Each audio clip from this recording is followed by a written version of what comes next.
السلام علیکم ورحمۃ اللہ وبرکاتہ۔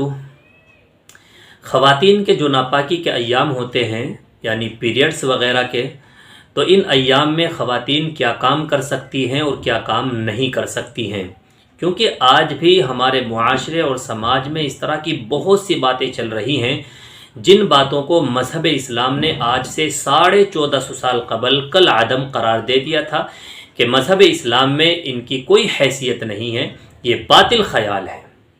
کیونکہ زمانہ جاہلیت میں ایسا ہوتا تھا کہ جب خواتین ان ایام سے گزرتی اور یہ ناپاکی کے ایام شروع ہو جاتے تو ان سے نہ کھانا بنوایا جاتا، نہ ان کو بستر پر بٹھایا جاتا اور نہ ان سے بات چیت کی جاتی، بلکہ ان کو منحوس سمجھا جاتا تھا۔ ان کو الگ ایک کمرے میں بٹھا دیا جاتا اور دور ہی سے ان کو کھانا دیا جاتا تھا۔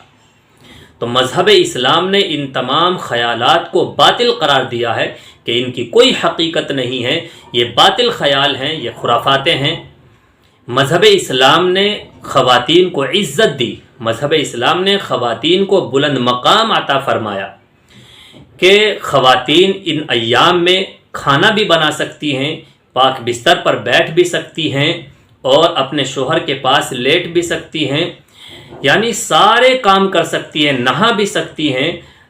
تو صرف 2 کام نہیں کر سکتی، 2 کاموں کے علاوہ اس کے لیے سارے کام کرنا جائز ہے۔ نمبر 1 عبادت نہیں کر سکتی اور نمبر 2 شوہر سے ہم بستر نہیں ہو سکتی۔ ان 2 کام کے علاوہ خواتین کے لیے ناپاکی کی حالت میں سارے کام کرنا جائز اور درست ہے۔ اب عبادت میں 3 چیزیں ہوتی ہیں۔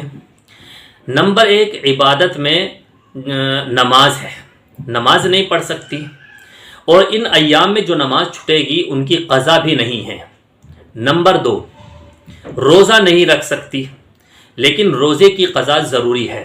رمضان میں ناپاکی کے ایام شروع ہو جائیں تو ناپاکی کے ایام میں جتنے روزے چھٹیں گے ان کی قضا لازمی اور ضروری ہے، لیکن نماز معاف ہے۔ نمبر 3 قرآن کریم کی تلاوت نہیں کر سکتی۔ ہاں، اگر وہ خواتین جو بچوں کو قرآن کریم کی تعلیم دیتی ہے، اللہ اکبر، کیسا مقام عورتوں کو ملا کہ ان ناپاکی کے ایام میں وہ قرآن کریم کی تعلیم بھی دے سکتی ہے۔